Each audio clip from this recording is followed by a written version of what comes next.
Olá pessoal, estou encerrando meu expediente aqui hoje e vou comentar com vocês sobre o filme Soul, da Disney.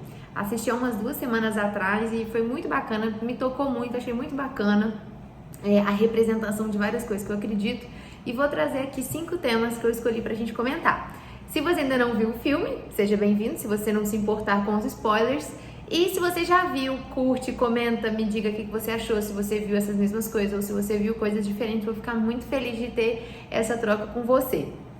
Bom, 5 pontos que eu elenquei aqui que me chamaram a atenção. 1. O personagem principal morre do nada. 2. Ele se revolta com a sua morte repentina.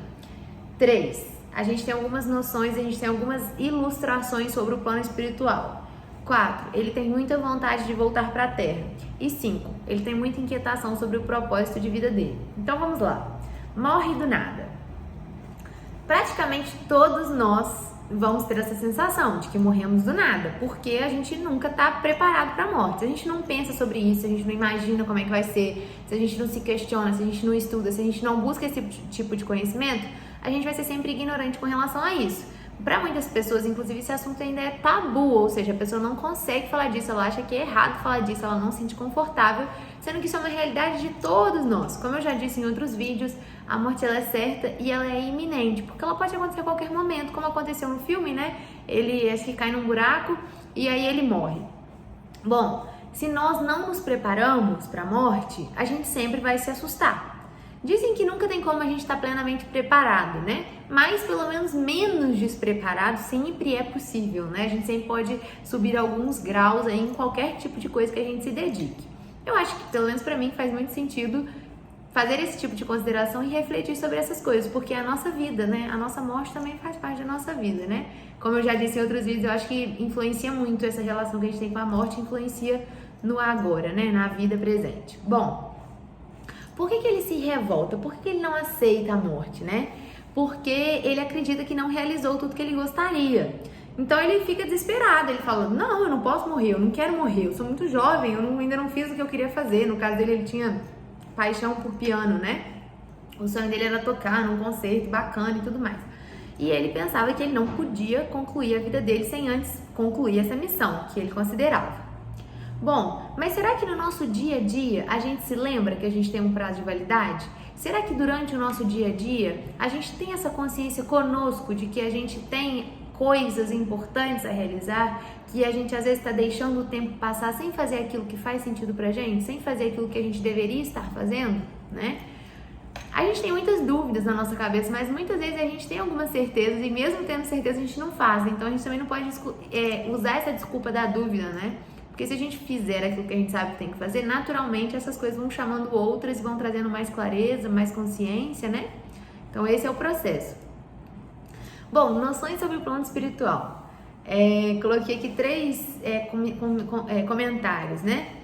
O fato de que existem mestres responsáveis por diferentes setores. Então tem lá o setor da reencarnação, tem o setor da preparação para a reencarnação, de você ter uma visão de como que vai ser a sua reencarnação.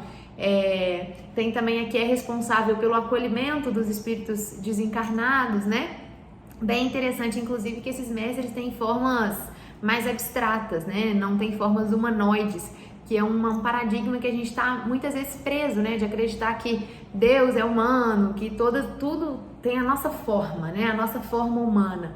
Sendo que eu entendo que a gente é um espírito encarnado como ser humano aqui, nesse planeta, né? Mas que em outros planetas a gente também poderia reencarnar, mas em outras formas, né? Diferentes da nossa, não exatamente iguais. Até acredito que devem ser parecidos, mas, né? Não sei.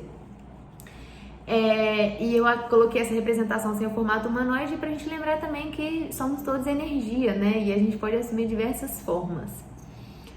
A questão dos mentores, né, que eu já falei em relação à busca do propósito, a preparação para como será a reencarnação, e essa questão também da hierarquia, né, da hierarquia, não é porque tá todo mundo desencarnado que tá todo mundo no mesmo balaio, né, tem várias pessoas trabalhando, tem várias pessoas assistindo e sendo assistidas, e dentro dos trabalhadores também existe uma hierarquia entre esses trabalhadores lá no plano espiritual também, né.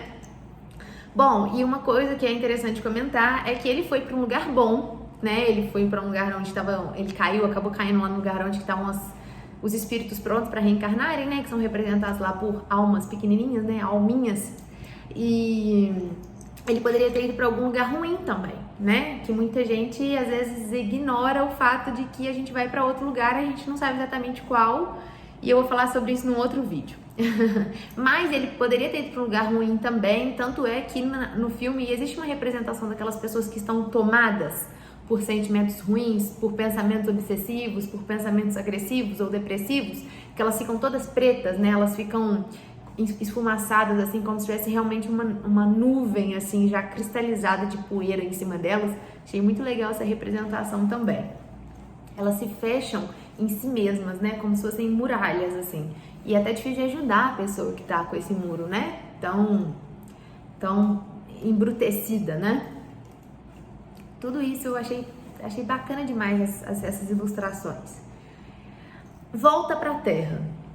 Por que ele quer tanto voltar para a Terra? Primeiro porque é a realidade que ele conhece, é onde ele quer viver.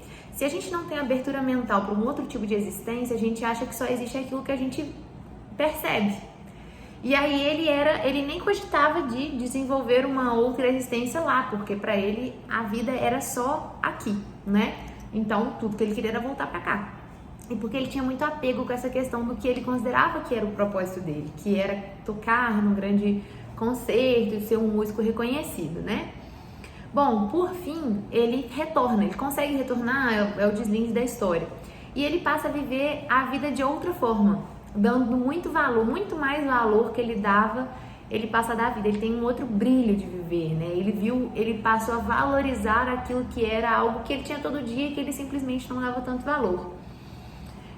E isso pra mim foi uma grande inspiração. Eu fiquei tocada mesmo, assim, nos dias seguintes, fiquei inspirada, sabe? Quando você fica com pensamentos bons e tudo mais. Que é assim que eu vejo a vida, sabe? Eu busco viver um dia como se cada dia fosse o último. Como se cada dia fosse uma parte da minha história, que é o que eu acredito, né? Que eu tô escrevendo a minha história todos os dias, não tem dias... Tem dias mais prazerosos e outros menos prazerosos, mas todos os dias fazem parte da minha história, fazem parte da minha vida. E ele passa a viver com essa sensação de que tudo importa, inclusive ele passa a entender que o propósito que ele tanto buscava era o propósito de viver uma vida bacana, de viver uma vida plena, de apreciar os dias, né? Cada dia ele descentraliza essa importância do propósito que ele tinha em relação a tocar num lugar e fazer parte de um grupo, né? Ele acaba tendo essa oportunidade de ver que foi só mais um dia e que a partir do momento que ele toca lá com as pessoas famosas, aquilo vira uma rotina para ele. Então, se ele não se apaixona, se ele não dá valor para a rotina dele, ele sempre vai estar insatisfeito. E ele descobre que o grande propósito da vida é viver uma vida que faz sentido, que tem dias preenchidos de forma que nos alimentem, né? Diariamente.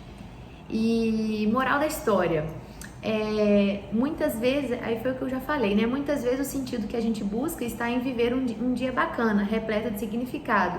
Um dia de cada vez, valorizando o que temos ao nosso redor, aprendendo sempre e fazendo o que precisa ser feito.